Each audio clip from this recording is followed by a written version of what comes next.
السلام عليكم ورحمة الله وبركاته. إن الحمد لله نحمده ونستعينه ونستغفره ونعوذ بالله من شرور أنفسنا ومن سيئات أعمالنا. من يهده الله فلا مضل له ومن يضلل فلا هادي له. أشهد أن لا إله إلا الله وحده لا شريك له وأشهد أن محمدًا عبده ورسوله. يا أيها الذين آمنوا اتقوا الله حق تقاته ولا تموتن إلا وأنتم مسلمون. يا أيها الناس اتقوا ربكم الذي خلقكم من نفس واحدة وخلق منها زوجها وبث منهما رجالا كثيرا ونساء واتقوا الله الذي تساءلون به والأرحام إن الله كان عليكم رقيبا. يا أيها الذين آمنوا اتقوا الله وقولوا قولا سديدا يصلح لكم أعمالكم ويغفر لكم ذنوبكم ومن يطع الله ورسوله فقد فاز فوزا عظيما. أما بعد فإن أصدق الحديث كتاب الله وخير الهدي هدي محمد صلى الله عليه وعلى آله وسلم وشر الأمور محدثاتها وكل محدثة بدعة وكل بدعة ضلالة وكل ضلالة في النار. Ayolah ikhwah, a'azakumullah, kepada jamaah yang hadir yang mudah-mudahan dirahmati oleh Allah Ta'ala, dan kepada kaum muslimin pemirsa TV Roja dan pendengar radio Roja yang mudah-mudahan dirahmati oleh Allah Ta'ala. Alhamdulillah, kita bersyukur kepada Allah Subhanahu wa ta'ala atas segala nikmat yang Allah karuniakan kepada kita, nikmat Islam, nikmat iman, nikmat sehat, nikmat afiat, nikmat dijauhkan oleh Allah dari berbagai macam malapetaka. Ikhwan fiddin, azakumullah, kita wajib bersyukur atas semua nikmat yang Allah karuniakan kepada kita. Dan nikmat yang Allah karuniakan kepada kita sangat banyak. Dan nikmat yang paling besar, kita diberikan hidayah di atas Islam dan sunnah. Diberikan hidayah oleh Allah di atas Islam dan sunnah. Kita ngaji, nuntut ilmu, mempelajari Al-Quran dan sunnah ala fahmi salaf. Ini merupakan nikmat yang paling besar dari semua nikmat yang ada. Makanya kita wajib mensyukurinya dan kita wajib untuk mengamalkannya. Ikhwan fiddin, azakumullah, kita bandingkan nikmat ini merupakan nikmat yang besar. Kalau kita bandingkan dengan yang lain, kita bisa tahu misalnya nikmat sehat ketika kita bandingkan dengan sakit. Itu terasa nikmat sehat itu kenikmat yang luar biasa. Begitu juga ketika kita nggak punya sesuatu kemudian diberikan oleh Allah rezeki, kita bandingkan nikmat itu besar dibandingkan orang yang tidak punya apa-apa. Makanya seorang mukmin, seorang mukminah, dia harus wajib untuk terus bersyukur kepada Allah atas semua nikmat. Nikmat yang paling besar nikmat hidayah. Ketika kita diberikan hidayah di atas Islam dan sunnah, kita belajar Al-Quran wa sunnah al-fahmi salaf, ini nikmat yang paling besar dari semua nikmat. Ketika kita bandingkan dengan orang-orang yang tidak dapat hidayah, tidak dapat petunjuk, atau mereka mengikuti aliran-aliran yang sesat, pemahaman-pemahaman yang sesat, golongan-golongan yang sesat, seperti yang disebutkan baik dalam Al-Quran maupun dalam sunnah Nabi SAW yang sahih. Kita bersyukur di atas nikmat hidayah ini. Ada orang-orang yang tetap di atas kesesatannya sampai wafat dalam keadaan sesat, mengikuti pemahaman yang sesat. Makanya kita wajib bersyukur atas nikmat ini. Nikmat kita belajar Quran wa sunnah ala fahmi salaf. Makanya kita pegang teguh, kita yakini, kita pahami, kita amalkan. Ilmu yang kita pelajari ini ilmu yang benar, karena jelas dalilnya dari Quran dan sunnah. Yang kita pelajari wahyu, Quran wa sunnah ala fahmi salaf. Kita pegang erat-erat ini, sebagaimana diperintahkan oleh Rasulullah SAW untuk berpegang erat-erat dengan Quran wa sunnah. Kemudian kita pahami dengan pemahaman yang benar, pemahaman salafus saleh. kemudian kita meyakininya, kemudian kita mengamalkannya, kemudian kita berusaha untuk mendakwakan kepada keluarga kita. Makanya ini harus terus kita belajar, nggak boleh berhenti. Membaca nggak boleh berhenti, baca Al-Quran dan Sunnah terus nggak boleh berhenti kita. Dan terus mohon kepada Allah hidayah agar kita tetapkan di atas hidayah. Karena yang sesat sudah banyak, yang menyimpang sudah banyak. Ini penting untuk kita pahami yang berkaitan dengan masalah ini. Ketika muncul pemahaman-pemahaman yang sesat atau tokoh-tokoh ahlul bid'ah yang berbicara yang telah menyimpang dari Quran Sunnah, maka kita berlindung kepada Allah, jangan kita ini seperti mereka. Mereka udah sesat. Kita bersyukur diberikan hidayah. Tinggal kita berusaha bagaimana bertambah hidayah di atas Islam dan Sunnah ini. Jangan keluar dari hidayah. Semangat kita dalam kita belajar, semangat dalam kita nuntut ilmu, semangat dalam kita membaca Quran, semangat dalam kita mempelajari hadis Nabi SAW, semangat dalam mempelajari sunnah, semangat sholat berjamaah, semangat dalam melakukan semua kebaikan, dan itu merupakan pintu-pintu hidayah. Ketika kita malas, nggak mau, itu mulai itu sedikit demi sedikit kita menyimpang dari jalan yang benar. Kalau sudah tahu ini wajib, jalankan. Kalau sudah tahu ini haram, tinggalkan. Kalau sudah tahu bahwa ini tauhid, kita laksanakan. Kalau tahu itu syirik, tinggalkan. Kalau sudah tahu ini sunnah, jalankan. Kalau tahu itu bid'ah, tinggalkan. Begitu Islam. Sehingga apa? Allah akan tambah hidayah. Walladzina ihtadaw zadahum huda wa atahum taqwahum. Orang-orang yang dapat hidayah, kami tambahkan hidayah, dan kami akan berikan mereka ketakwaannya. Ditambah hidayah oleh Allah Taala. Allah sebutkan dalam surah Maryam, Allah sebutkan juga dalam surah Muhammad. Orang-orang yang beriman ditambah hidayah oleh Allah. Makanya kita harus berjalan di atas hidayah ini, di atas Quran wa sunnah. Artinya kita berjalan di bawah naungan Quran wa sunnah ala fahmi salam. Terus berjalan dan terus memohon hidayah kepada Allah. Allahumma inni as'alukal huda wat tuqa wal afaf wal ghina. Dan minta kepada Allah agar kita ditetapkan di atas hidayah, di atas agama yang hak ini. Ya muqallibal qulub, tsabbit qalbi ala dinik. Ya Allah yang membolak-balikan hati, tetapkan hatiku atas agama. Ini penting ikhwan fillah dalam kita beragama ini. Karena bukan mustahil orang yang tadinya sudah dapat hidayah kemudian dia sesat. Karena pengaruh banyak. Ya, pengaruh buku yang dia baca, pengaruh media sosial, pengaruh yang lain banyak sekali, pengaruh teman-teman yang jelek, pengaruh setan dan segala macam. Bukan mustahil orang yang terdapat hidayah kemudian dia sesat. Hidayah ini mahal, lebih mahal dari dunia dan seisinya hidayah ini. Maka kita bersyukur kepada Allah, masih ada orang yang membimbing kita di atas Islam dan Sunnah. Kita bersyukur kepada Allah dan terus berjalan di atas hidayah. Dan kalau sudah tahu ini benar, jalankan. Jangan kita malas untuk menjalankannya. Jangan kita menyimpang. Udah tahu tapi kita nggak mau laksanakan. Lama-kelamaan akan sesat. Ketika orang sudah tahu ini kebenaran, nggak mau menerima kebenaran. Disampaikan dalil Quran Sunnah, nggak mau terima dalil. Dia tolak dalil itu. Sesat dia. Ketika dia sudah mulai menyimpang, Allah simpangkan hatinya. Falamma zaghu azaghallahu qulubahum. Tatkala dia sudah menyimpang dari kebenaran, Allah simpangkan hatinya, Allah biarkan dia sesat. Jadi hati-hati itu. Ini masalah hidayah, masalah mahal. Kita harus berjalan di atas hidayah, di atas Quran wa sunnah ala fahmi salaf.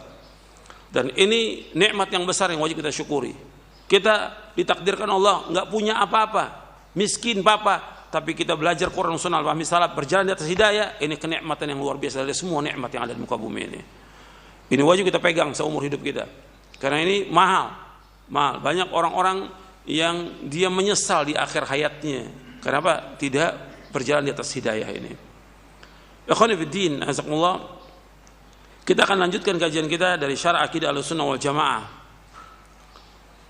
Kita masih membahas poin yang ke-24 tentang wajibnya mencintai Nabi Muhammad sallallahu alaihi wa ala alihi wasallam. Kita masih membahas poin yang ke-24, yaitu wajibnya mencintai Nabi Muhammad sallallahu alaihi wa ala alihi wasallam. Kita sudah membahas dari mulai halaman 253. Yang pertama, wajibnya mencintai dan mengagungkan Nabi Muhammad sallallahu alaihi wasallam. Kemudian kita juga sudah membahas tentang poin yang kedua, konsekuensi dan tanda-tanda cinta kepada Rasulullah sallallahu alaihi wa ala alihi wasallam. Sekarang kita masuk yang ketiga. Yang ketiga yaitu wajibnya mentaati dan menadani Rasulullah sallallahu alaihi wa ala alihi wasallam.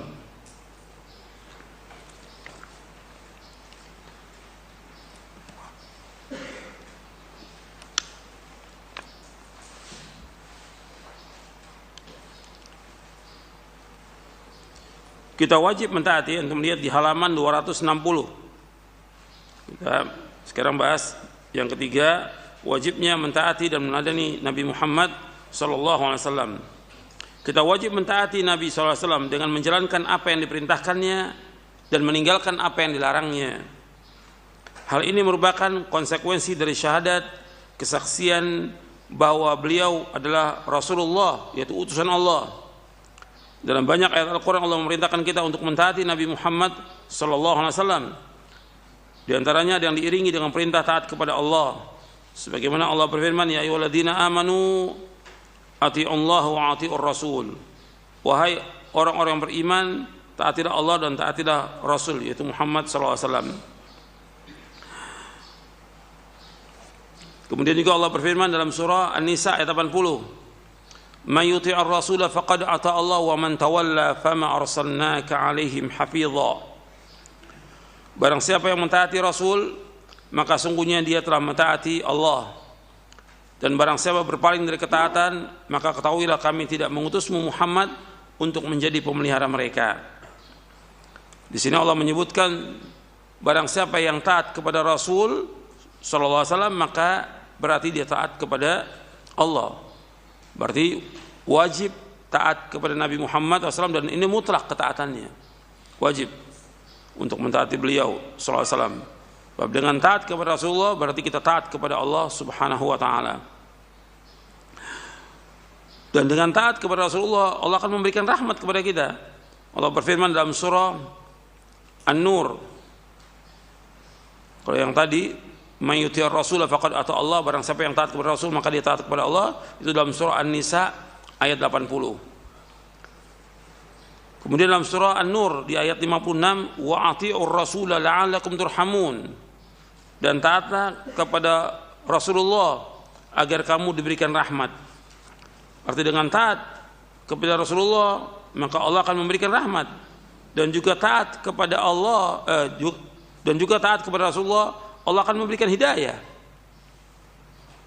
Allah juga sebutkan dalam surah An-Nur di ayat 54, wa in tuti'uhu tahtadu, dan seandainya kalian mentaatinya, maksud mentaati Nabi Muhammad sallallahu alaihi wasallam, maka Allah akan memberikan petunjuk.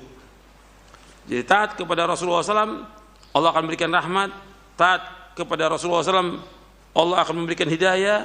Taat kepada Rasulullah SAW, Allah akan mencintai orang yang mentaatinya. Dan Allah SWT mengancam orang-orang yang mendurhakai Rasulullah SAW.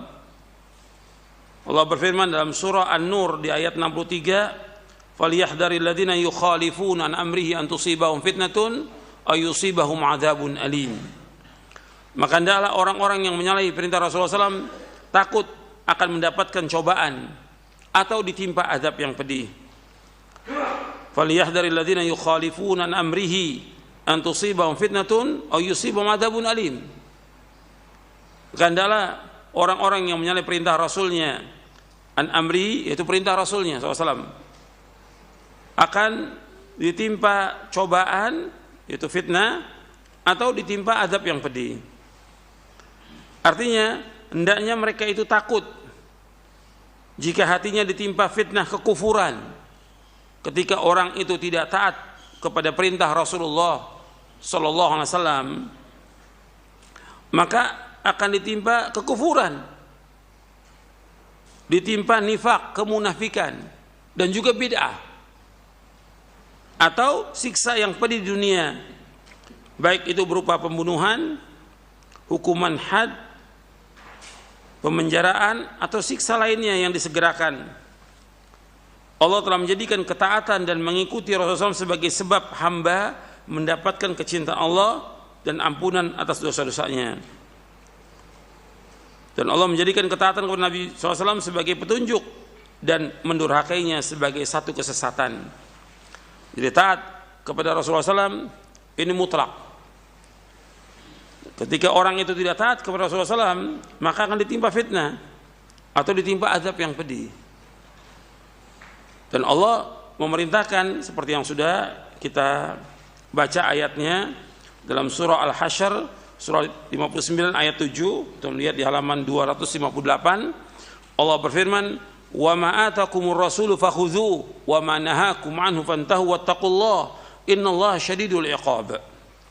Apa saja yang datang kepada kamu dari Rasul, maka kamu ambil laksanakan. Yang dilarang kamu tinggalkan. Bertakwalah kepada Allah, sesungguhnya Allah itu sangat keras siksanya.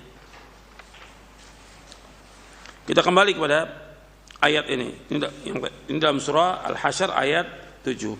Dalam surah An-Nur ayat 63 ini disebutkan orang yang menyalahi perintah Rasulullah akan ditimpa fitnah. Ketika dia tidak taat kepada Rasulullah akan ditimpa fitnah berupa kekufuran, kenifakan, dan juga bid'ah atau siksa yang pedih di dunia, atau juga pembunuhan, atau diberikan hukuman oleh ulil amri,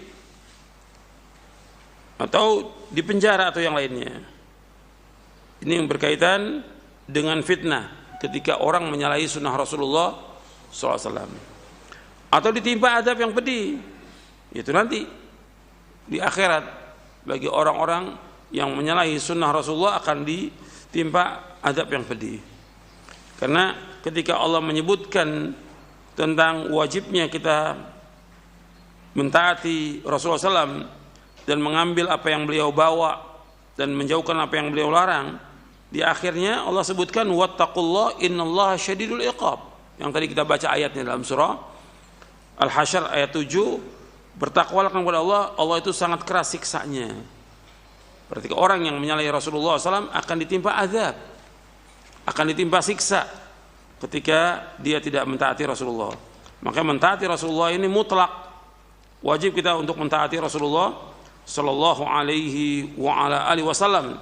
Ketika orang tidak mentaati Rasulullah akan ditimpa fitnah, kemunafikan, hukuman yang berat, dan yang lain banyak sekali ancamannya bagi orang-orang yang tidak mentaati Rasulullah SAW. Apa aja? Rasulullah menyuruh untuk mentauhidkan Allah, kita wajib mentauhidkan Allah. Rasulullah SAW memerintahkan untuk mentaati kedua orang tua, kita wajib untuk mentaati. Rasulullah memerintahkan kita untuk sholat berjamaah, wajib sholat berjamaah. Ketika dia tidak sholat berjamaah akan terkena fitnah. Wajib. Ini dalil banyak hadisnya. Wajib. Dan yang lainnya, ketika Rasulullah memerintahkan untuk berpegang kepada sunnah beliau, kita wajib untuk berpegang sunnah beliau. Ketika melanggar akan ditimpa fitnah. Dan ini untuk semuanya. Makanya kita wajib hati-hati. Jangan kita melihat atau pertimbangan orang atau manusia. Yang kita ikut dalil dari Quran dan Sunnah. Ini sering saya ulang-ulang berkali-kali. Yang kita ikut dalil, wajib mengikuti Rasulullah SAW. Kalau sudah ada dalil dari Quran dan Sunnah, ikuti dalil itu. Jangan lihat kepada perkataan manusia, jangan lihat perkataan orang, jangan lihat kepada orang banyak. Contoh kita, teladan kita adalah Rasulullah SAW. Jadi Allah mengabarkan, kita lanjutkan, Allah mengabarkan bahwa di Rasulullah SAW terdapat teladan yang baik bagi segenap umatnya. Allah berfirman dalam surah Al-Ahzab ayat 21, lihat halaman 262. Laqad kana lakum fi Rasulillahi uswatun hasanatun liman kana yarjullaha wal yawmal akhir wa dzakarallaha katsira. Sungguh telah ada pada diri Rasulullah SAW suri tauladan yang baik bagi kalian, bagi orang-orang yang mengharapkan rahmat Allah dan kedatangan hari kiamat dan yang banyak mengingat Allah. Di teladan kita contoh kita, ikutan kita Rasulullah SAW. Bukannya ustadz, bukannya kiai, bukannya ulama, tapi Rasulullah SAW. Teladan kita, contoh kita Rasulullah SAW. Bagi orang-orang yang mengharapkan Allah, bertemu dengan Allah, mengharapkan hari akhir, dan juga dia banyak mengingat Allah SWT. Al-Hafidh Ibnu Katsir rahimahullah berkata, ayat yang mulia ini adalah pokok yang agung tentang meneladani Rasulullah SAW dalam berbagai perkataan, perbuatan, dan perilakunya. Untuk itulah Allah Tabaraka wa Ta'ala memerintahkan manusia untuk meneladani sifat sabar, keteguhan, kepahlawanan, perjuangan, dan kesabaran Nabi dalam menanti pertolongan dari Rabb-Nya ketika perang Ahzab. Karena ayat ini terdapat dalam surah Al-Ahzab, surah 33 ayat 21. Semoga Allah senantiasa mencurahkan salawat dan salam kepada Rasulullah SAW hingga hari kiamat. Ini dalam tafsir Ibnu Katsir.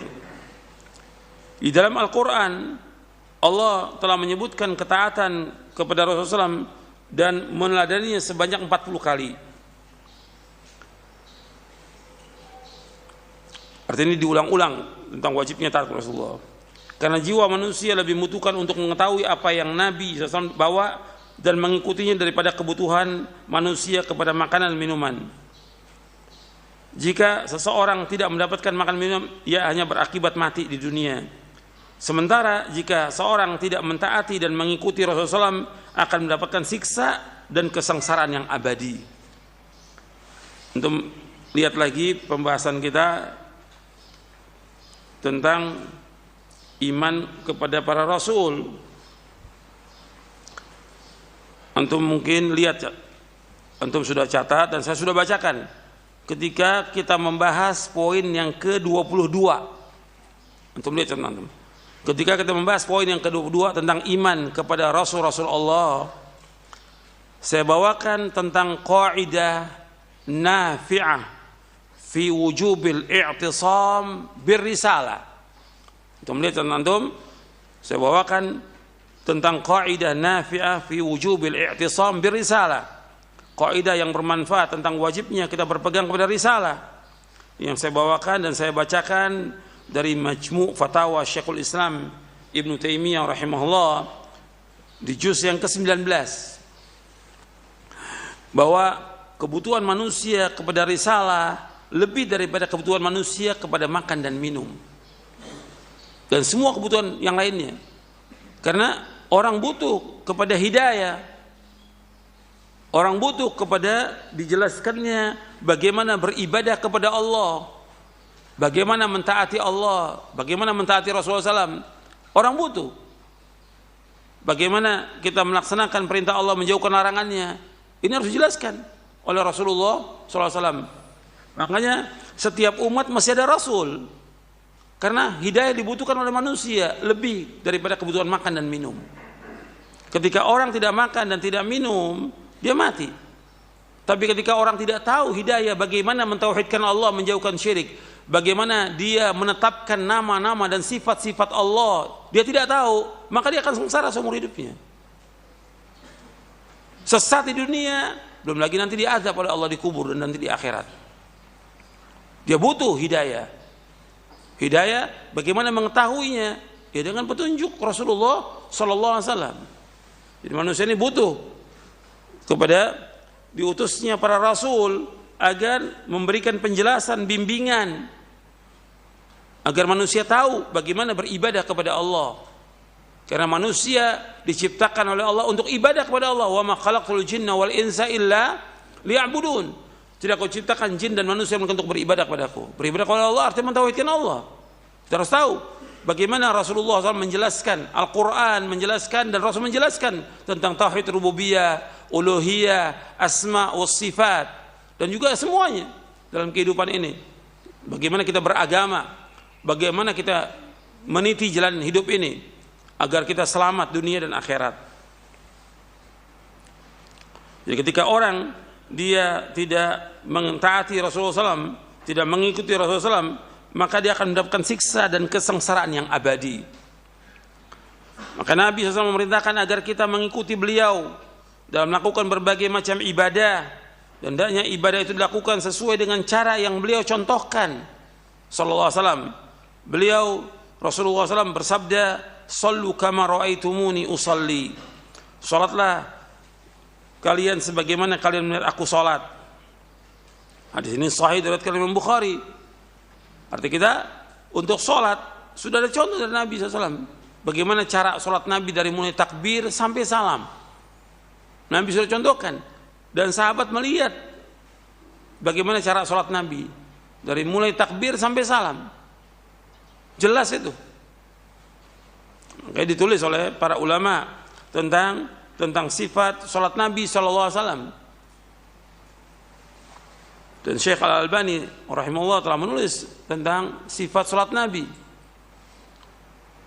Begitu juga beliau tulis juga dalil-dalilnya dengan lengkap dalam aslu sifat salat Nabi, pokok sifat salat Nabi, 3 jilid.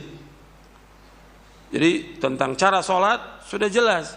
Sebagaimana juga beliau SAW mencontohkan cara wudu juga jelas. Tapi kalau kita lihat manusia ini tidak mengikuti contoh Nabi. Sebagian dalam wudunya, contoh wudunya aja, itu masih banyak yang salah. Sampai dia sudah tua nggak tahu cara wudu. Bukan hanya orang awam, termasuk ustadznya, kiainya nggak tahu wudunya. Wudu ngusap kepala masih begini. Mana ada dalilnya? Antum lihat, perhatian. Apakah dia ustadz, dia kiai, dia ulama? Coba antum lihat deh. Kalau antum ke pondok-pondok gitu, antum lihat bagaimana cara wudunya si kiai itu. Masih kalau wudu kepala begini. Mana ada? Nggak ada dalilnya sama sekali. Yang ada ini dibasahkan dari depan kepala sampai ke tengkuk, dikembalikan lagi ke depan, diusap telinga 1 kali. Itu yang ada dalilnya. Ini banyak yang salah dalam wudu aja. Bayangkan tuh, dari mulai dia kecil sampai dia tua seperti itu. Bagaimana muridnya? Itu baru masalah wudu, belum sholat. Bagaimana takbirnya, bagaimana bacaan sholatnya, bagaimana ruku, bagaimana sujud, dan yang lainnya. Dia harus tahu, belajar. Dan itu nggak lama, sebentar untuk belajar tentang cara sholat Nabi SAW. Kita wajib menilai Rasulullah bukan melihat kepada ustadz atau kiai. Yang kita ikut Rasulullah dengan apa? Dengan baca hadis-hadisnya, lengkap sudah. Baik itu di Sahih Bukhari, Muslim, Abu Dawud, Tirmidzi, Nasai, Ibnu Majah, Ahmad, dan yang lainnya sudah ada. Begitu juga berkaitan dengan masalah haji. Nabi bersabda SAW, "Lita'khudhu anni manasikakum." Dan akan mengambil tata cara manasik haji kalian dariku. Artinya Nabi suruh, ini hadis sahih diriwayatkan oleh Imam Muslim, disuruh untuk mengikuti tata cara manasik haji dari Rasulullah SAW. Nabi sudah contohkan. Maka Syekh Albani juga menulis tentang hajjatun Nabi kama rawaha Jabir. Haji Nabi sebagaimana diriwayatkan oleh Jabir. Waktu Nabi haji, banyak yang ikut haji bersama Nabi SAW. Kurang lebih hampir 100.000 orang dari seluruh penjuru dunia yang sudah beriman kepada Rasulullah SAW datang untuk menaikkan ibadah haji. Yang paling lengkap meriwayatkannya Jabir. Syekh Albani menulis kitab yaitu Hajjatun Nabi SAW kama rawaha Jabir. Hajjatun Nabi sebagaimana diriwayatkan oleh Jabir bin Abdullah radhiyallahu anhu. Dan ini mudah. Dan Rasulullah juga bersabda SAW, "Man amila amalan laisa alaihi amruna fahuwa raddun." Barang siapa melakukan suatu amalan yang tidak ada contoh dari kami, maka amalan tertolak. Hadis ini sahih riwayat Muslim. Jadi barang siapa mengamalkan satu amalan yang enggak ada dalam urusan agama kami, enggak ada contohnya, amalan itu tertolak, enggak diterima oleh Allah Subhanahu wa taala. Dan hadis ini dibawakan dalam Arba'in An-Nawawi oleh Imam Nawawi di hadis yang kelima dari sahabat Aisyah radhiyallahu anha ummul mukminin. Nabi bersabda SAW, "Man ahdatha fi amrina hadza ma laysa minhu fahuwa radd." Barang siapa mengadakan sesuatu yang baru dalam agama kami yang kami tidak contohkan, maka tertolak. Artinya semua amalan yang Nabi nggak contohkan, semua bid'ah, semua tertolak. Maka Nabi sudah ingatkan dari awal tentang tidak bolehnya orang berbuat bid'ah. Bid'ah itu asalnya kecil, tapi lama-kelamaan besar, yang kemudian orang tidak bisa keluar dari bid'ah itu. Sesat dia. Yang mengatakan bahwa bid'ah itu sesat Rasulullah SAW. Kullu bid'atin dhalalah wa kullu dhalalatin finnar. Setiap bid'ah itu sesat, setiap kesesatan tempat neraka. Yang mengatakan adalah Rasulullah SAW. Yang pertama kali beliau mengatakan demikian. Dan terus beliau ulang-ulang. Di zaman Rasulullah tidak ada bid'ah. Tidak ada. Tapi Nabi ingatkan terus. Karena Nabi SAW mengetahui dari Allah bahwa umatnya akan berpecah belah menjadi 73 golongan, 72 masuk neraka, 1 yang masuk surga. Dan mereka semuanya berbuat bid'ah. 72 golongan ini. Makanya Nabi ingatkan terus tentang bid'ah ini, wajibnya kita berhati-hati. Wa iyyakum wa muhdatsatil umur fa inna kulla muhdatsatin bid'ah wa kulla bid'ah dhalalah. Jauhkan dari kalian dari setiap perkara-perkara yang baru, karena setiap yang baru adalah bid'ah dan setiap bid'ah adalah sesat. Jadi kita wajib hati-hati. Enggak boleh menganggap ringan masalah bid'ah, enggak boleh. Kemudian juga Nabi bersabda SAW, "Man raghiba an sunnati falaysa minni." Barang siapa yang membenci sunnahku maka ia bukan termasuk golonganku. Hadis ini riwayat Bukhari dan Muslim. Dan masih banyak dalil yang lain menunjukkan perintah mengikuti Nabi SAW dan larangan menyelisihinya. Ikhwan fillah, azakumullah. Kita pembahasan sampai sini. Ada yang perlu saya jelaskan di sini. Ini Nabi menyebutkan tentang masalah sholat. Nabi menyebutkan tentang manasik haji. Kalau masalah sholat Nabi jelaskan, masalah manasik haji Nabi jelaskan, masalah puasa Nabi jelaskan, masalah nggak mungkin Nabi nggak jelaskan tentang masalah akidah, tidak mungkin. Nggak mungkin Nabi nggak jelaskan tentang masalah tauhid, tidak mungkin. Makanya ini masalah yang penting nih harus kita perhatikan. Kalau sudah datang dalil dari Quran dan Sunnah yang berkaitan tentang wajib kita taslim, kita taslim. Yang nggak dibicarakan oleh para sahabat radhiyallahu anhum, kita diam. Jangan bertanya. Saya ambil contoh. Nabi SAW tidak pernah ditanya oleh sahabat. Nggak pernah ada seorang sahabat bertanya ketika Nabi menjelaskan kepada sahabat tentang Allah istiwa di atas arsy. Ketika Nabi bertanya kepada seorang budak, Aina Allah, di mana Allah? Ini udah kita bahas di poin-poin sebelumnya. Allah itu di mana? Dijawab fis sama, di atas langit. Gak pernah ada yang tanya tentang bagaimana Allah, bagaimana yang lainnya. Gak pernah ada. Mereka sudah seperti itu. Gak ada yang bertanya bagaimana istiwa, tidak pernah ada.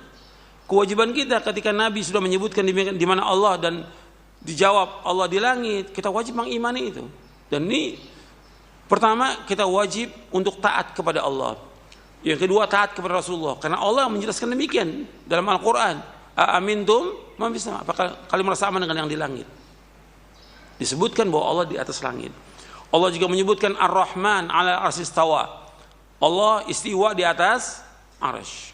Kita wajib untuk menerima itu. Jangan bertanya lagi. Makanya di awal-awal kita kembali lagi kepada pembahasan di dalam kitab ini.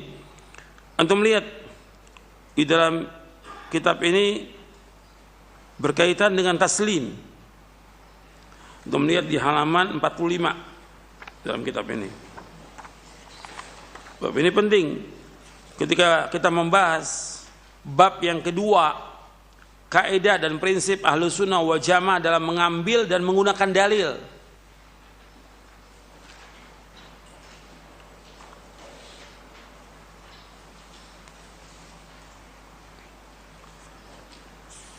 Sudah ketemu bab yang kedua di halaman 47. Halaman 47. Nah, di halaman 48-nya di poin yang kelima, di halaman 48 di poin yang kelima disebutkan dalam kaidah-kaidah Ahlus Sunnah dalam mengambil dalil. Ini prinsip ini penting. Ketika orang mengatakan di Ahlus Sunnah wal Jamaah, maka harus ada kaidahnya dalam dia beragama. kaidah dalam dia belajar, kaidah dalam dia menuntut ilmu. Ini kaidah ini yang disepakati oleh para ulama. Yang kelima dalam kaidah ini yaitu berserah diri, taslim, patuh dan taat hanya kepada Allah dan Rasulnya secara lahir dan batin. Tidak menolak sesuatu dari Al-Quran dan Sunnah yang sahih. Tidak boleh menolaknya dengan kias analogi, arti dengan perbandingan. Nggak boleh menolak Quran dan Sunnah dengan perasaan. Nggak boleh menolak Al-Quran dan Sunnah dengan kasyf, iluminasi, atau penyingkapan tabir rahasia, sesuatu yang gaib. Tidak boleh menolak Quran dan Sunnah dengan ucapan seorang syekh. Tidak boleh menolak Quran dan Sunnah dengan pendapat imam-imam dan lainnya.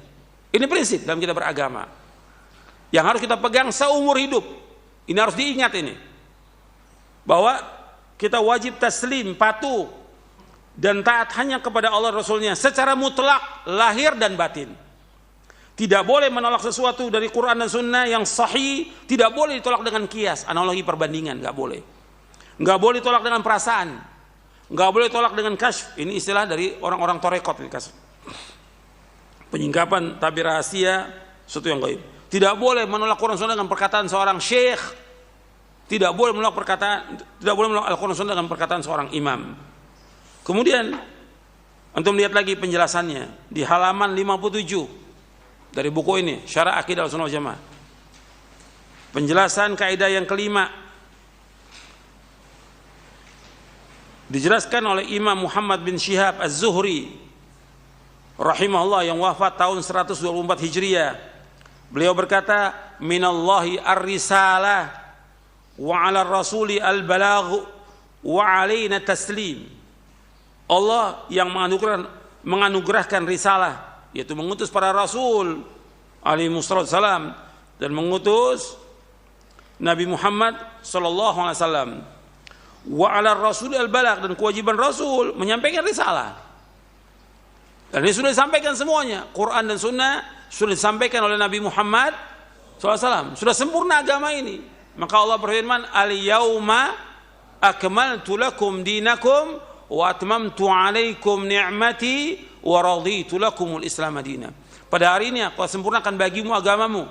Aku telah cukupkan nikmatku atasmu dan aku ridho Islam menjadi agama bagimu. Dalam surah Al-Maidah, surah yang kelima ayat 3. Sudah sampaikan semuanya, nggak ada yang disembunyikan, sama sekali nggak ada. Kemudian wa alaina taslim, dan kewajiban kita lah untuk tunduk dan taat. Ini perkataan ini diriwayatkan Imam Bukhari dalam kitab Tauhid di Sahih Bukhari.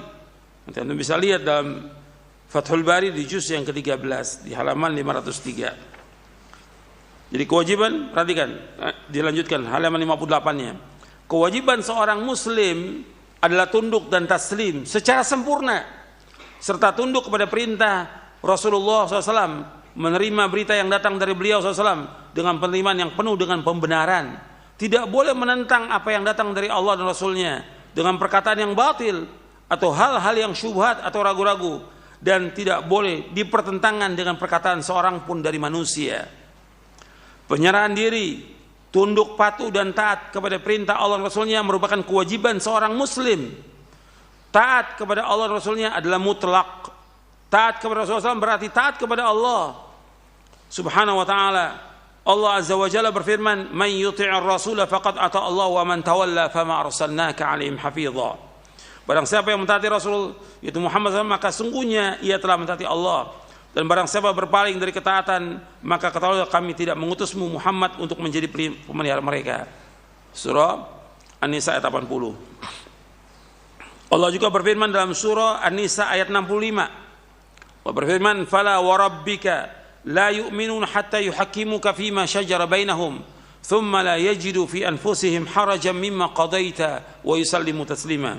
Maka demi Rabbmu, mereka belum dikatakan beriman sampai mereka menjadikan engkau Muhammad SAW sebagai hakim dalam perkara yang mereka perselisihkan di antara mereka. Kemudian mereka tidak ada rasa berat dalam hati mereka terhadap apa yang kau putuskan, dan mereka menerima dengan sepenuhnya. Di sini kewajiban untuk menjadikan Nabi Muhammad SAW sebagai hakim ketika terjadi masalah dalam kita beragama ini. Ketika ada masalah yang diperselisihkan, maka dijadikan Muhammad sebagai hakim. Kemudian setelah diputuskan, nggak boleh ada rasa haraj, rasa benci, rasa kesal, rasa berat, nggak boleh. Yang ketiga, wajib taslim, tunduk dan patuh. Kalau enggak demikian, enggak dikatakan beriman. Kalau tidak ada tiga ini, tidak dikatakan beriman. Kemudian Allah berfirman lagi dalam surah An-Nur ayat 51. Allah berfirman, "Innama kana qaulal mu'minina idza du'u ila Allah wa rasulihi liyahkuma bainahum ay yaqulu sami'na wa ata'na wa ulaika humul muflihun." Hanya ucapan orang-orang mukmin yang apabila mereka diajak kepada Allah Rasulnya agar Rasul memutuskan perkara di antara mereka, mereka berkata, kami mendengar dan kami taat. Dan mereka itulah orang yang beruntung. Jadi ketika ada dalil dari Quran dan Sunnah, sami'na wa ata'na, jangan dibantah. Ketika orang membantah dalil itu, atau dia menolak dengan perasaan atau dengan perkataan seorang ustadz atau syekh atau yang lain, pasti sesat dia. Pasti sesat.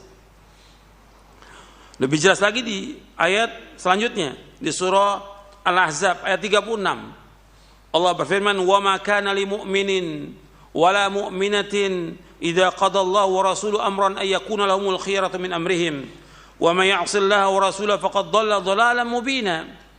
Dan tidak patut bagi laki-laki yang mukmin dan perempuan yang mukmin apabila Allah Rasulnya telah menetapkan suatu ketetapan, tidak ada pilihan yang lain bagi mereka tentang urusan mereka.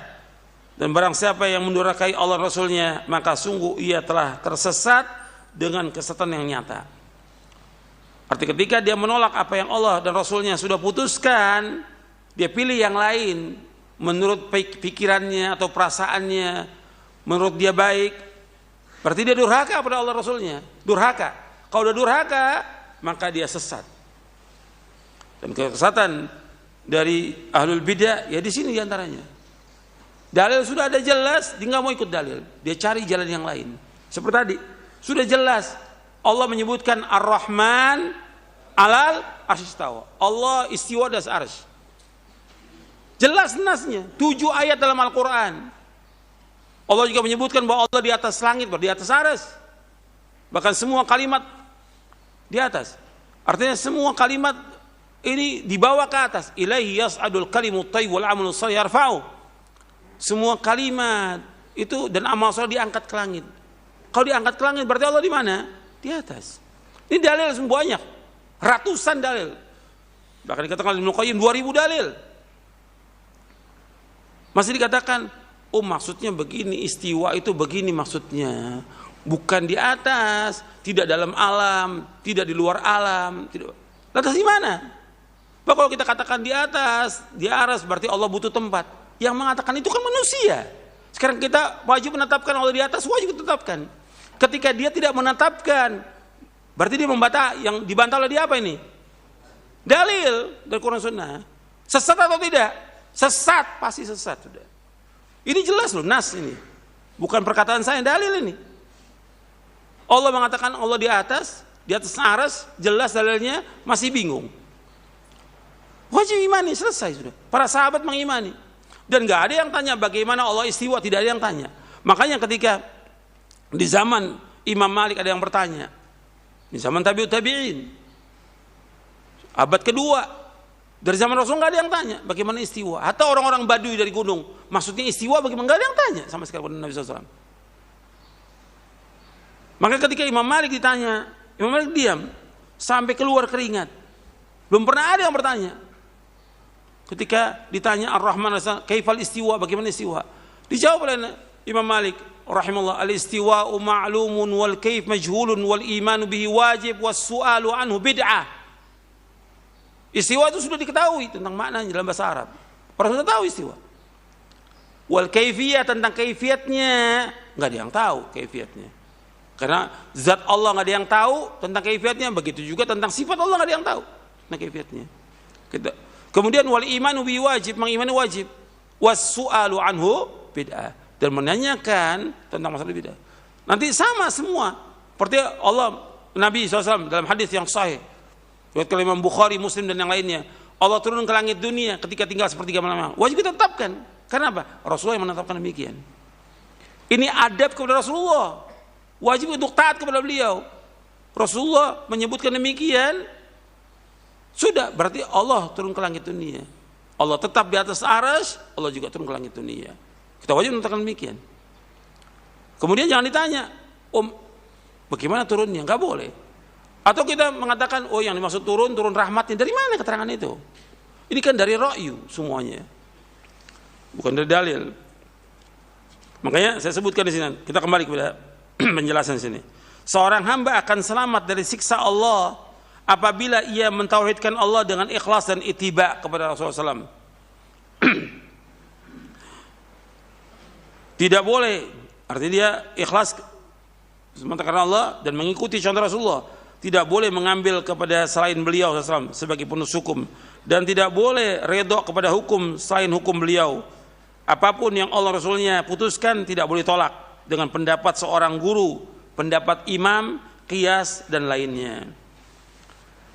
Sesungguhnya seorang muslim tidak akan selamat di dunia dan di akhirat sebelum ia berserah diri dengan mutlak kepada Allah dan Rasulnya SAW dan menyerahkan apa yang belum jelas baginya kepada orang yang mengetahuinya.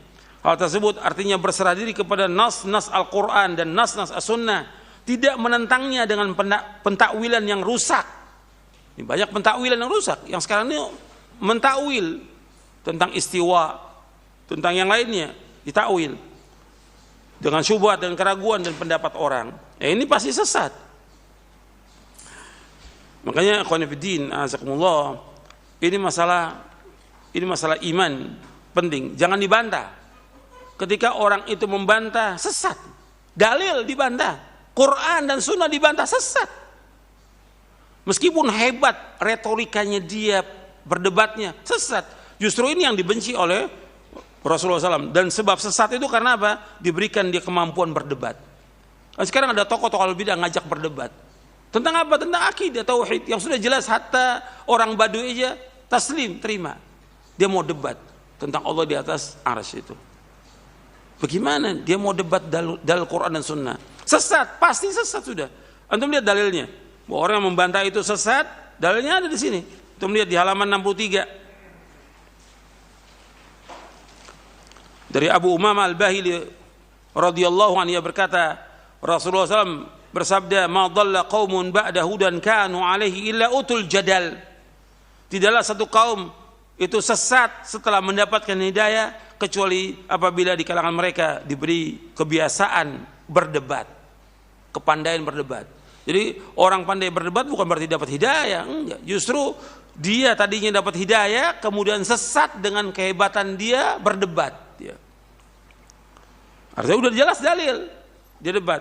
Kemudian Rasul membacakan ayat dalam surah Az-Zukhruf ayat 58, "Ma darabuhu laka illa jadala bal hum qaumun khasimun." Mereka tidak memberikan perumpamaan itu kepadamu melainkan dengan maksud membantah saja. Sebenarnya mereka adalah kaum yang suka bertengkar, suka membantah. Ini hadis sahih. Diriwayatkan, hadis ini hasan, diriwayatkan Imam Tirmidzi, Ibnu Majah, Ahmad, Tabrani dalam Mu'jamul Kabir dan Al-Hakim. Kemudian Aisyah radhiyallahu anha berkata, Rasulullah SAW bersabda, "Inna abghadar rijali ilallahi al-aladul khasimu." Sesungguhnya orang yang paling dibenci oleh Allah adalah orang yang paling keras membantahnya. Hadis sahih riwayat Bukhari, Muslim, Tirmidzi, Nasai dan Ahmad. Jadi orang yang paling dibenci oleh Allah, orang yang paling keras membantah. Dalil Quran dan Sunnah dibantah. Ini orang yang paling dibenci oleh siapa? Oleh Allah SWT. Tidak diragukan lagi bahwa orang yang tidak taslim kepada Rasulullah SAW maka telah berkurang tauhidnya. Orang yang berkata dengan ra'yunya, logikanya, hawa nafsunya atau taklid kepada orang yang punya ra'yu dan mengikuti hawa nafsu tanpa petunjuk dari Allah, maka berkuranglah tauhidnya menurut kadar jauhnya ia dari ajaran Islam yang dibawa oleh Rasulullah SAW. Sesungguhnya ia telah menjadikan sesembahan selain Allah. Berkurang sesat orang itu. Allah berfirman dalam surah Al-Jathiyah surah 45 ayat 23, afara'aita man ittakhadha ilahahu hawahu wa adallahu Allah ala ilmin wa khatama ala sam'ihi wa qalbihi wa ja'ala ala basarihi gishawatan fama yahdi min ba'dillah afala tadhakkarun. Maka pernahkah kamu melihat orang yang menjadikan hawa nafsunya sebagai tuhannya? Tidakkah engkau perhatikan tentang orang yang menjadikan hawa nafsunya sebagai tuhannya dan Allah membiarkan dia sesat dengan sepengetahuannya, dan Allah telah mengunci pendengaran dan hatinya serta meletakkan tutup atas penglihatannya, maka siapakah yang mampu memberi petunjuk setelah Allah membiarkannya sesat? Mengapa kamu tidak mengambil pelajaran? Artinya ada, tidakkah engkau perhatikan tentang orang yang menjadikan hawa nafsunya sebagai Tuhan? Hawa nafsunya sebagai Tuhan. Kemudian Allah membiarkan sesat dengan pengetahuannya. Sebagian mufassir menafsirkan bahwa Allah sesatkan dia dengan dasar pengetahuan Allah, sesatkan dia. Yang kedua, wa adallahu Allah ala ilmin, artinya Allah sesatkan dia dengan dasar ilmunya yang dia pelajari itu. Jadi bukan mustahil ada orang yang belajar puluhan tahun mendapatkan gelar doktor atau profesor, kemudian dia sesat dengan ilmunya itu. Bukan mustahil, sesat dia. Wa adallahu Allah ala ilmin.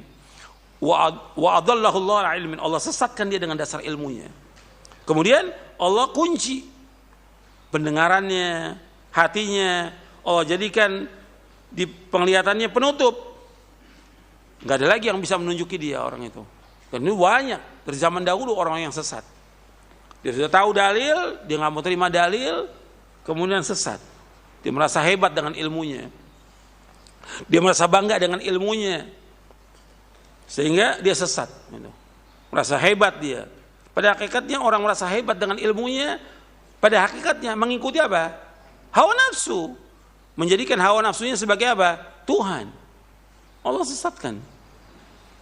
Makanya ketika orang diajak kepada Quran dan Sunnah tidak mau taat, pada hakikatnya kata Allah dia mengikuti hawa nafsu. Allah sebutkan dalam surah Al-Qasas untuk melihat. Jadi ada orang yang sudah dikasih dalil, diingatkan dengan dalil, tapi tetap dia tidak mau. Berarti dia mengikuti hawa nafsunya. Kalau dia mengikuti hawa nafsu, sesat atau tidak? Pasti sesat. Kalau mengikuti hawa nafsu, pasti sesat. Di surah Al-Qasas, surah 28 ayat 50. Allah berfirman, "Fa illam yastajibu laka fa'lam annama yattabi'una ahwa'ahum wa man adallu mimman ittaba hawa bighairi hudan minallah innallaha la yahdil qaumadh dhalimin." Apabila mereka tidak memenuhi panggilanmu, tidak taat kepada Rasulullah SAW, ketahuilah sesungguhnya mereka mengikuti hawa nafsu mereka. Dan tidak ada orang yang paling sesat melainkan orang yang mengikuti hawa nafsunya tanpa petunjuk dari Allah. Sesungguhnya Allah tidak menunjuki orang-orang yang zalim. Sampai sini jelas. Ya, satu lagi saya mau bawakan. Tidak ada di buku Syarah Aqidah Al-Sunnah. Ikhwani fi din, azakumullah. Ini berkaitan dengan taat kepada Allah, taat kepada Rasulullah. Ini berkaitan dengan adab. Masalah adab masalah penting dalam agama ini. Maka para ulama dulu belajar adab dulu baru belajar ilmu. Adab ini penting. Al-Imam Ibnu Qayyim rahimahullah dalam kitabnya Madarijus Salikin, beliau menjelaskan di juz yang kedua, beliau menyebutkan tentang masalah adab. Beliau menjelaskan wal adabu thalathatu anwa'. Adab itu ada 3 macam. Adabun ma'allah subhanahu, wa adabun ma'a rasulihi wa syar'i, wa adabun ma'a khalqihi. Yang pertama adab kepada Allah subhanahu wa ta'ala.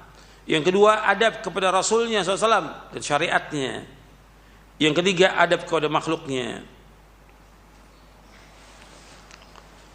Dan kemudian ketika beliau Ibnu Qayyim rahimahullah menjelaskan tentang ta'riful adab, wal adabu huwa dinu kulluhu. Adab ini merupakan agama, seluruhnya agama. Karena bagaimana adab kepada Allah?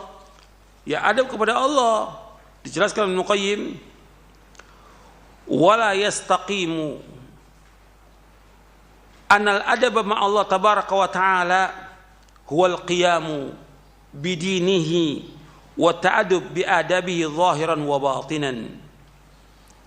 Wa la yastaqimu li ahadin qatt al adab ma Allah illa bi thalathati asya'. Dijelaskan bahwa adab kepada Allah yaitu melaksanakan agamanya dan beradab dengan adabnya lahir dan batin. Tidaklah lurus agama seseorang kecuali dia beradab kepada Allah dengan 3 perkara. Yang pertama, ma'rifatuhu bi asma'ihi wa sifatihi. Yang kedua, wa ma'rifatuhu bi dinihi wa syar'ihi.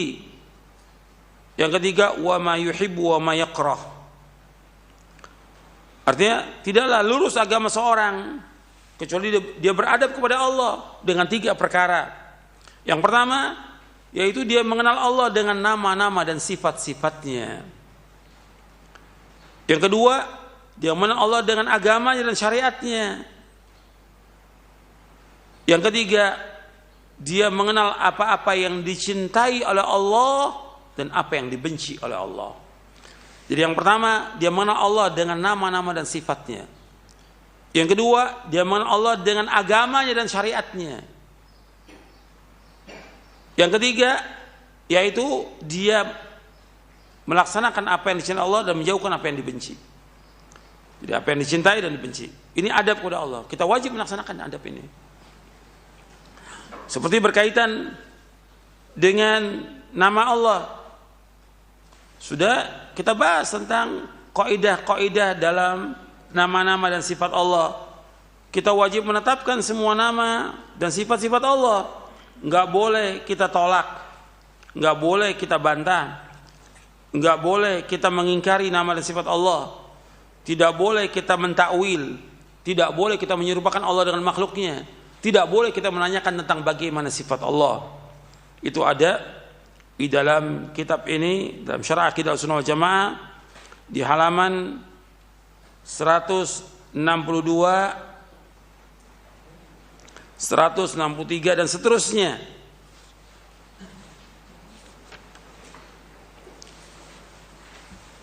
Artinya kita wajib mengimani nama-nama sifat Allah dengan menetapkan apa yang telah Allah tetapkan atas dirinya dan telah ditetapkan oleh Rasulullah SAW bagi Allah, tanpa tahrif, tanpa menyelewengkan dari makna yang sebenarnya kepada makna yang lain. Tanpa ta'til, artinya tidak boleh kita mengingkarinya.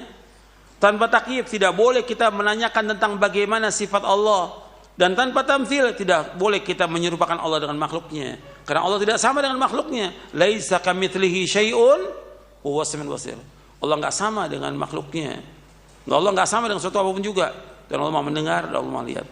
Kita wajib menetapkan, dengan kita menetapkan Allah, seperti Allah istiwa, kita wajib menetapkan Allah istiwa. Tapi istiwanya Allah tidak sama dengan istiwanya makhluk. Allah menyebutkan bahwa Allah punya wajah. Wa yabqa wajhu rabbika dzul jalali wal ikram. Akan tetap wajah Allah yang maha mulia. Yang maha mulia wajah Allah. Kita wajib tetapkan. Tapi bagaimananya enggak boleh. Menanyakan tentang bagaimana enggak boleh, menyamakan dengan makhluknya enggak boleh. Tapi kita wajib apa? Menetapkan. Ini adab kepada Allah Subhanahu wa ta'ala. Kita menetapkan tanpa kita menyerupakan, dan kita menyucikan tanpa kita mengingkari. Menetapkan semua sifat-sifat Allah dan menafikan persamaan sifat Allah dengan makhluknya. Laisa kamitslihi syai'un wa huwas samiul basir. Tidak ada satupun yang serupa dengan Allah, dan Allah itu Maha mendengar dan Allah Maha melihat. Ini adab kepada Allah. Berkaitan dengan apa? Dengan nama-nama dan sifat.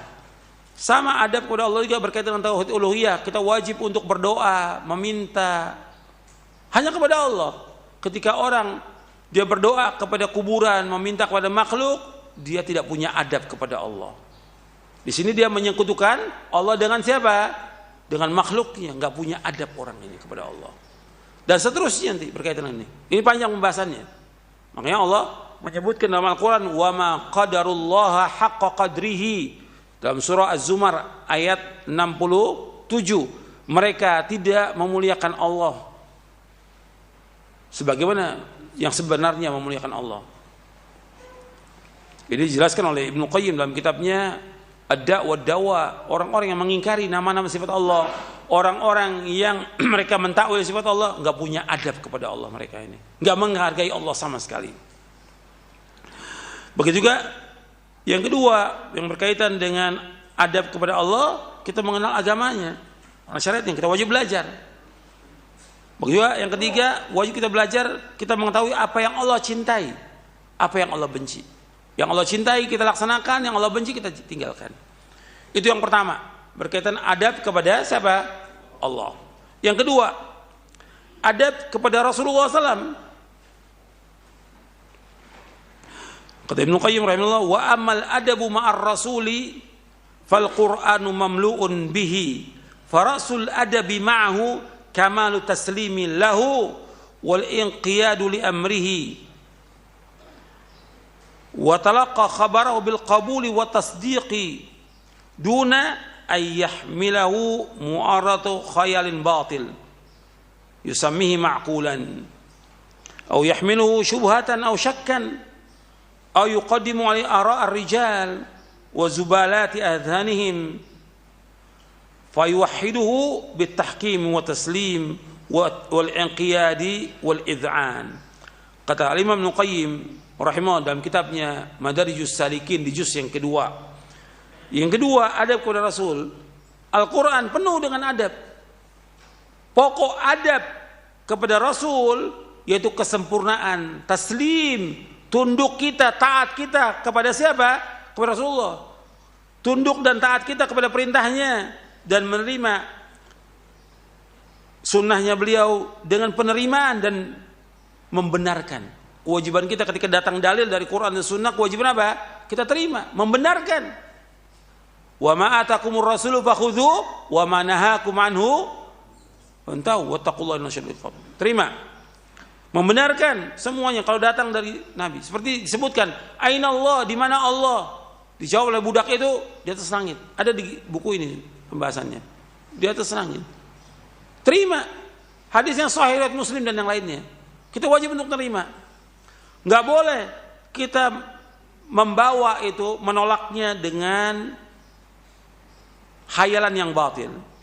Yang dikatakan ini makul menurut akal. Atau dibawa kepada syubhat atau syak. Atau mendahulukan pendapat orang daripada dalil. Atau juga kotoran dari pemikiran mereka. Kita wajib untuk mentauhidkannya dengan apa? Dengan kita taslim kepada Rasulullah SAW. Terima, tunduk dan patuh kepada beliau. Makanya kemudian Ibnu Qayyim mengatakan, sungguh aku telah satu hari aku pernah berbicara kepada tokoh-tokoh ini, tokoh-tokoh ahlul bidah di zaman Ibnu Qayyim. Banyak tokoh ahlul bidah dari kalangan Syiah, dari kalangan Qadariyah, Murji'ah, Asy'ariyah. Yang paling banyak zaman itu apa? Asy'ariyah, Maturidiyah, banyak zaman itu. Pernah aku berbicara kepada mereka. Aku bertanya, ya, laqad khatabtu yawman ba'da akabiri haula. Pada satu hari aku pernah berbicara dengan tokoh-tokohnya dari ahlul bidah ini. Sa'altuka billah, aku tanya kalian dengan nama Allah. Lau qudira anna Rasulullah hayyun baina adhurina, kalau seandainya Rasulullah ini sekarang masih hidup, wa qad wajahna bi kalamihi wa bi khitabihi, akanna fardan alaina an nattabi'ahu min ghairi an na'rida ala ra'yi ghairi wa kalami wa madhhabi am la nattabi'u hatta na'rida ma sami'nahu minhu ala ara'in nas wa aqulihim. Kata Al-Imam Ibnu Qayyim, aku bertanya dengan nama Allah pada kalian.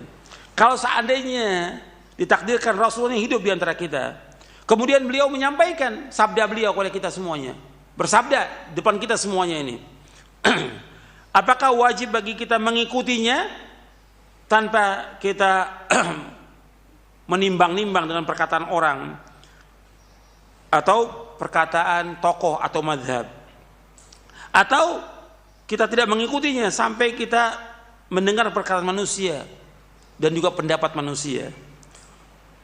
Kata mereka, bal kana al-fardul mubadara ila al-imtithal min ghairi iltifat ila siwahu. Bahkan wajib kita langsung terima. Kalau seandainya Nabi masih hidup sekarang berbicara tentang masalah tauhid atau masalah yang lainnya, apakah kita wajib terima atau kita tolak dengan perkataan orang lain? Kita timbang-timbang dulu. Kata mereka, wajib kita terima. Langsung, segera kita terima. Kemudian kata Ibnu Qayyim lagi, famalladzi nasakha hadzal fard? Apa yang memansuhkan, yang menghapus ini perintah ini? Nabi masih hidup atau Nabi sudah meninggal, wajib gak kita taat kepada Rasulullah? Wajib taat. Saya ulangi lagi, Nabi masih hidup SAW di zaman para sahabat, atau Nabi sudah meninggal, wajib gak kita taat kepada Rasulullah? Wajib taat. Sekarang apa yang membedakannya? Kalau di zaman Rasulullah para sahabat wajib untuk mentaatinya, begitu juga sekarang wajib untuk taat. Apakah beliau itu masih hidup atau sudah meninggal dunia, kewajiban kita untuk taat jelas nasihat Al-Quran dan Sunnah, wajib untuk taat kepada beliau. Wa bi ayyi syai'in nusikh? Dengan apa dihapus ini perintah ini? Kalian masih menolak? Saya pikir-pikir dulu. Menurut pendapatnya syekh ini begini, ini. Kau sudah dalil, kewajiban apa? Ikut dalil. Enggak kata syekh, enggak kata ulama, enggak kata fulan, enggak. Ikuti dalil. Ini penjelasan Ibnu Qayyim rahimahullah. Maka orang itu meletakkan fawadha isbahu ala fi. Diletakkan dia jarinya di mulutnya, bingung dia. Wa baqiya bahitan mutahayran, dia bingung dah. Ini tentang orang-orang yang sudah ada dalil masih menolak dengan apa? Dengan ra'yu, dengan hawa nafsu, dengan pendapat syekhnya atau imamnya. Kemudian yang ketiga, adab kepada makhluknya. Yang pertama adab kepada Allah, yang kedua adab kepada siapa? Rasulullah SAW. Yang ketiga adab kepada makhluk. Adab kepada makhluk yang pertama kali kepada siapa? Kepada kedua orang tua, wajib untuk taat. Kemudian kepada orang-orang yang berbuat baik kepada kita, kita berbuat baik. Kepada guru, berbuat baik. Kepada istri, kepada anak, kepada tetangga, kepada manusia. Kita harus bergaul dengan mereka dengan akhlak yang mulia. Bab Nabi bersabda, wa khaliqin nasa bi khuluqin hasan. Berakhlaklah kepada manusia dengan akhlak yang mulia. Kita harus bisa bergaul dengan manusia dan harus bisa memahami manusia. Berakhlak dengan akhlak yang mulia. Kata Imam Ibnu Qayyim yang terakhir, kata beliau begini, wa adabul mar'i unwanu sa'adatihi wa falahihi wa qillatu adabihi unwanu syaqawati wa bawarihi famastujliba khairud dunya wal akhirah bimithli adab wala sujliba hirmanuha bimithli qillatil adab. Adabnya seseorang merupakan tanda kebahagiaannya dan kesuksesannya, tanda bahagia dan suksesnya dia. Sedangkan qillatul adab, dia qalil adab, kurang ajarnya dia, merupakan tanda apa? Syaqawah, celakanya dia, wabawari, dan binasanya dia. Dan tidaklah diperoleh kebaikan dunia akhirat seperti adab, dan tidaklah terhalang seseorang dari kebaikannya seperti qalil adab. Kalau orang sudah qalil adab, kurang ajar, maka nggak ada kebaikan, udah terhalang dari kebaikan. Ini penjelasan Ibnu Qayyim dalam Majarijus Salikin di juz yang kedua. Wallahu a'lam wa sallallahu Muhammadin sallallahu alaihi wasallam. Mudah-mudahan bermanfaat. Wa akhiru da'wana alhamdulillahirabbil alamin. Barakallahu fikum wa jazakallahu khairan. Terima kasih pada Ustadz yang telah menyampaikan bimbingan yang bermanfaat untuk kita semuanya. Semoga Allah mudahkan kita untuk memahami dan mengamalkan ilmu ini dalam kehidupan kita sehari-hari. Berikut kami bacakan terlebih dahulu dari pesan singkat yang telah masuk. Dari Abdullah di Jakarta yang bertanya, Ustadz, bolehkah kita membantah seseorang yang sudah ma'ruf kesesatannya dan perkataannya dengan menghadirkan penjelasan dari asatidah kita di medsos, di media-media yang kita miliki, supaya orang-orang yang berteman dengan kita atau mengikuti kita mengetahui kesesatan orang ini dan mengetahui pula kebenaran yang hakiki di dunia medsos. Silahkan Ustaz. Fadhol. Alhamdulillah wassalatu wassalamu Rasulullah. Pertanyaannya bagus. Artinya boleh atau tidak ketika ada tokoh-tokoh al-bid'ah itu dia berbicara yang jelas menyimpang, sesat. Boleh nggak untuk kita bantah? Boleh. Tapi dakwah ini yang paling penting, yang asas. Ia mengajak manusia kepada ilmu yang benar, kepada Quran wa sunnah ala fahmi salaf. Itu yang pertama, itu dakwah, mengajak. Nah, ketika ada orang yang sesat dan memang menyesatkan manusia yang harus dibantah, boleh.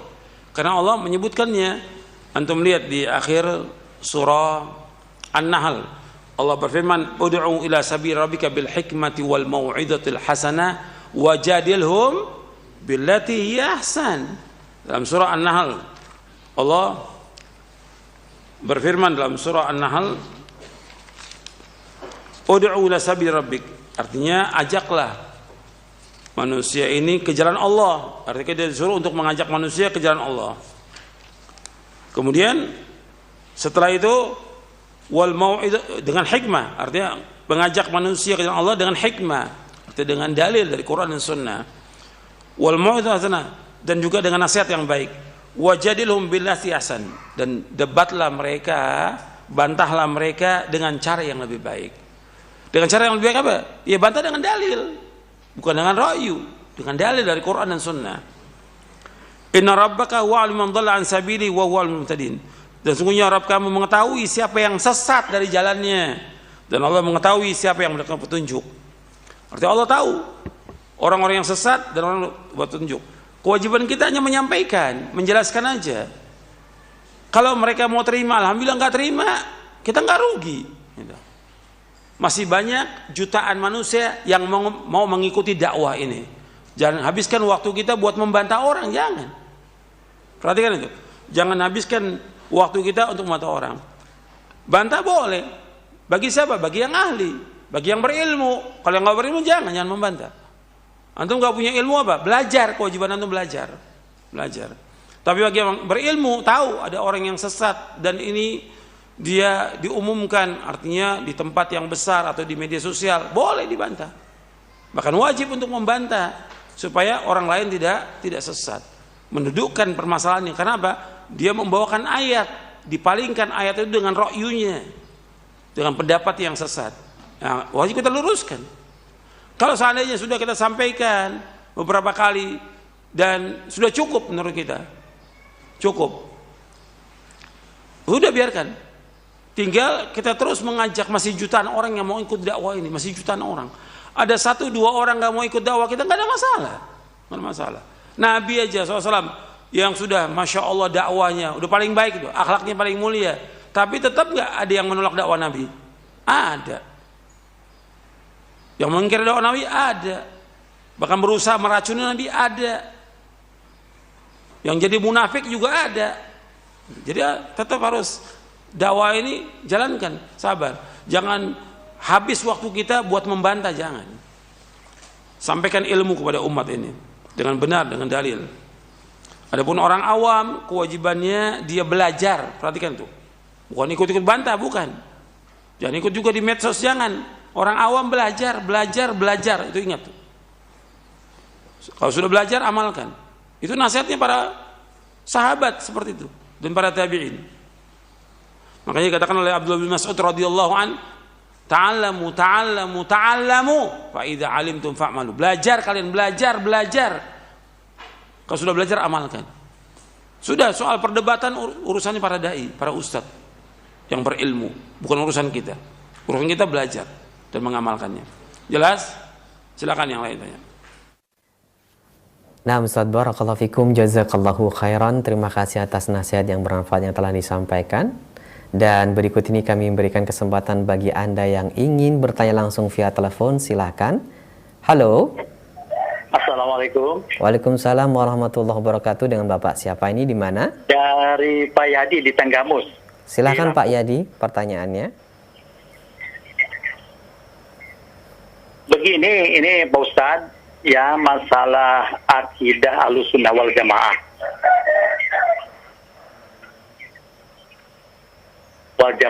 Jadi beberapa setahun ini saya pernah dengar salah satu ormas di Indonesia ini mengatakan bahwa yang masuk kategori Ahlussunnah wal Jamaah itu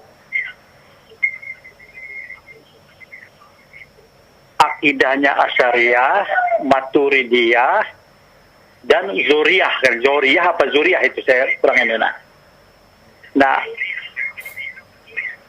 Nah, ini maksud saya gini Pak Ustadz ya. Pertanyaan gini. Di sini juga kan untuk kita sebagai sedikit banyak saya udah mendengar dari TV-TV Sunnah, terutama Roja, untuk menjelaskan ke masyarakat di sekitar saya di sini kan semuanya ngaku Ahlussunnah wal Jamaah semua. Walaupun mereka itu tarekot tarekot. Iya, Pak, pertanyaannya langsung saja. Jadi secara bahasa atau definisinya supaya mudah dimengerti sama masyarakat awam, itu definisi dari Ahlussunnah wal Jamaah itu supaya bisa diterima dengan gamblang itu apa itu Pak Ustadz? Supaya kita juga bisa dapat ngejelasin gitu, supaya karena semuanya ngaku Ahlussunnah Jamaah gitu, itu sedang. Iya, baik Bapak, terima kasih. Terima kasih nih ya. Iya. Yo, assalamualaikum. Waalaikumsalam warahmatullahi wabarakatuh. Fadhal Ustaz. Iya. Tentang definisi Ahlussunnah wal Jamaah, lihat di buku ini Syarah Akidah Ahlussunnah wal Jamaah halaman 36 dan seterusnya. Yang tanya itu lihat bukunya. Yang tanya tadi lihat bukunya. Halaman 36. Definisi Ahlussunnah wal Jamaah. Jadi Ahlussunnah wal Jamaah mereka yang menempuh seperti apa yang telah ditempuh oleh Rasulullah SAW dan para sahabatnya. Disebut Ahlussunnah karena kuatnya mereka berpegang dan berittiba, mengikuti sunnah Nabi SAW dan para sahabatnya. As-sunnah menurut bahasa adalah jalan, cara, apakah jalan itu baik atau buruk. Sedangkan menurut ulama akidah, as-sunnah adalah petunjuk yang telah dilakukan Rasulullah SAW dan para sahabatnya, baik tentang ilmu, i'tiqad, keyakinan, perkataan maupun perbuatan.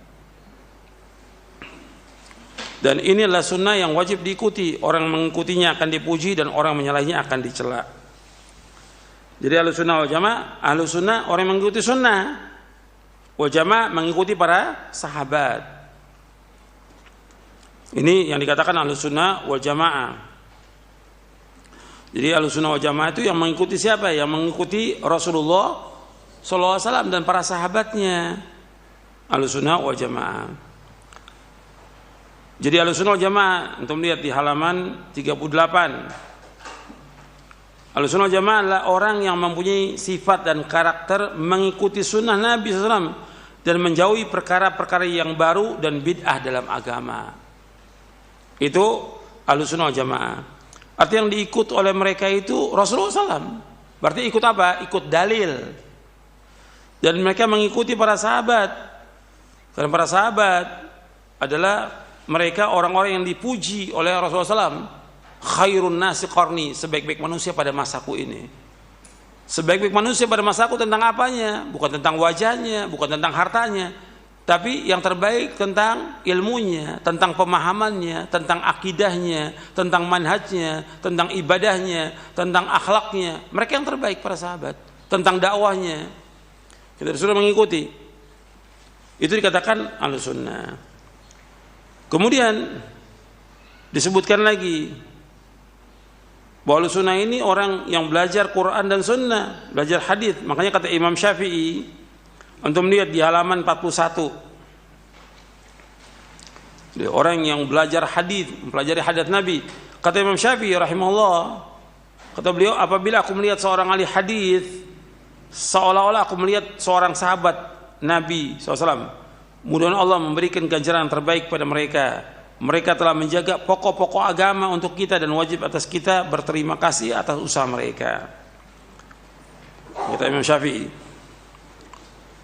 Kemudian disebutkan lagi oleh Ibnu Hazm rahimahullah, Ahlussunnah yang kami sebutkan adalah ahlul haq, sedangkan selain mereka adalah ahlul bid'ah.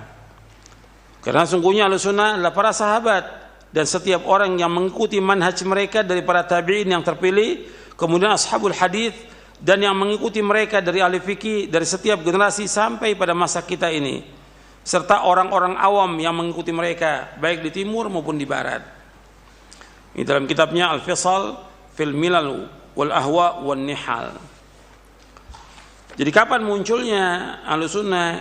Ya sejak zaman timbulnya firqah-firqah yang sesat. Sudah dibedakan itu antara Ahlussunnah dengan Ahlul Bid'ah. Dulu nggak dibedakan karena belum timbul firqah yang sesat. Ketika sudah mulai timbul firqah Khawarij, firqah Syiah, firqah Qadariyah, firqah Jahmiyah, Murji'ah dan yang lainnya, baru kemudian dibedakan antara Ahlussunnah dengan Ahlul Bid'ah. Tadinya nggak ada seperti itu. Makanya dulu orang membawakan hadis langsung diterima. Tapi ketika timbul firqah-firqah sesat, sammu lana rijalakum, sebutkan nama-nama rawi-rawi kamu. Fayunzuru ila sunnah fayukhadhu hadisum, dilihat kepada al-sunnah diambil hadisnya.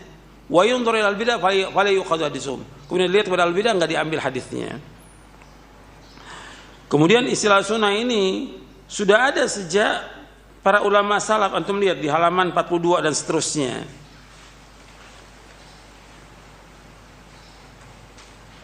Jadi dikabarkan ketika meninggal seorang Ahlussunnah seolah hilang dari tubuhku. Aku wasiatkan kepada kalian untuk berpegang kepada Ahlussunnah, karena Ahlussunnah itu ghuraba asing. Alangkah sedikitnya Ahlussunnah wal Jamaah. Ini perkataan Imam Sufyan Ats-Tsauri yang wafat tahun 161 Hijriah. Dan seterusnya antum bisa lihat itu. Itu tentang hakikat daripada Ahlussunnah.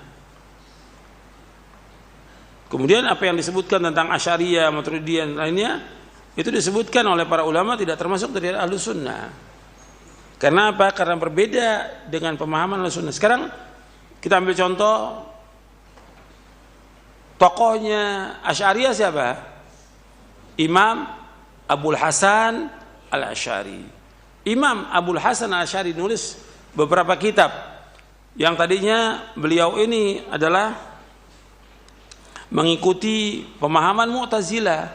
Saya sudah sampaikan di sini bahwa Imam Abul Hasan Al-Asy'ari rahimahullah, beliau masih kecil, orang tuanya sudah meninggal,